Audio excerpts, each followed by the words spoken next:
And now let's bring in Brigitte Gabriel, a dear friend of the show, and she's chairman of Act for America. Brigitte, thank you for joining us. So, a little long there, but, it just shocked me to see President Obama back in the White House. And my theory has been, Brigitte, this is the Obama doctrine that President Biden is executing on behalf of Obama and his doctrine.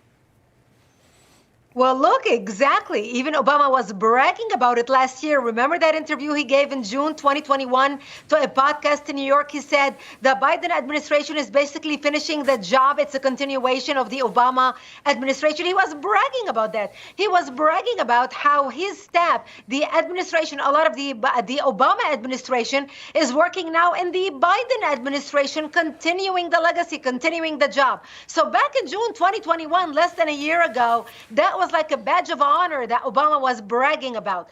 He's not embarrassed. Obviously, we know that Biden cannot even think for himself. He cannot utter a coherent sentence unless they give him, God knows what medication they give him when he gives a speech. I mean, he cannot think for himself. So you know that Obama is pulling the strings behind the scene, and they all agree together on the climate change issue, on the no borders issue. Remember, Obama wanted to bring everybody into the country. It was President Trump who started speaking about building the wall and stopping them.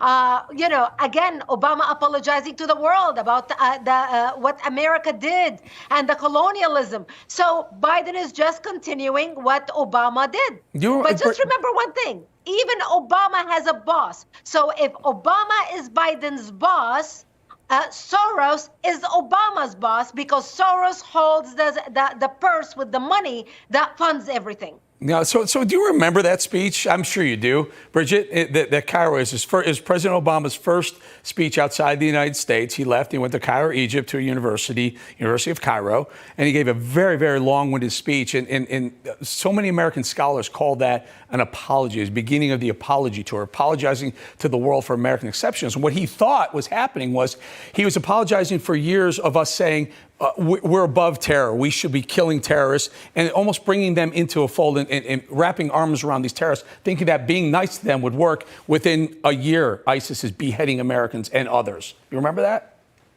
Absolutely, I remember that. And I remember how he started. He started actually congratulating the Iranians. His first televised speech was congratulating the Iranians, the mullahocracy, on their spring holiday. And then he went to the Middle East and he gave that speech at Al-Azhar University. And actually, the speech in Cairo, he actually disagreed with President Mubarak at the time. President Mubarak did not want to invite the Muslim Brotherhood, knowing how radical they are. President Obama insisted and went above Mubarak and not only invited the Muslim Brotherhood, but gave them the seat of prominence, the first two rows to the Muslim Brotherhood in the front, honoring them. And of course, we know what happened after that. President Mubarak was overthrown. The Muslim Brotherhood took over the nation of Egypt, and they called it the Muslim Spring at the time. And we all know how that ended up, how bad that ended up. But all was done with the blessings of Obama catering to the enemy. And this is, I'm not trying to throw you for a loop, but I'm just, as we're speaking, I remember this. President Obama at the time, Senator Obama, launched his presidential hopeful bid from the living room of someone who was a well-known agitator, a communist, Bill Ayers. You remember this? In the living room of Bill Ayers, who I believe he was convicted of either murder or attempted murder at the time, but a well-known communist, and we still somehow elected this man president of the United States. What was happening back then? Well, you know what was happening back then? The Republicans, the conservative, the God-fearing, flag-waving, patriotic Americans did not really understand or realize the Obama agenda. I mean, I remember warning in 2006, 2007, traveling through Texas, meeting with people saying, we need to be careful. This is what's happening down the pipeline. People could not believe it. And then when Obama got elected, everybody thought, well, here's the underdog. We have the first black president. That's why people got excited about him. him. That, of course, Republicans did not put anybody. I mean, when you looked at McCain, McCain looked like the image of death. He was NyQuil in a suit next to this very articulate, young-looking with a young family, Obama. And we know what Obama did to the country. But fool me once, shame on you. Fool me twice, shame on me. And that's why now is our time to understand that we are in a third Obama presidency and that we cannot allow Hillary or the continuation of these failed policies to continue.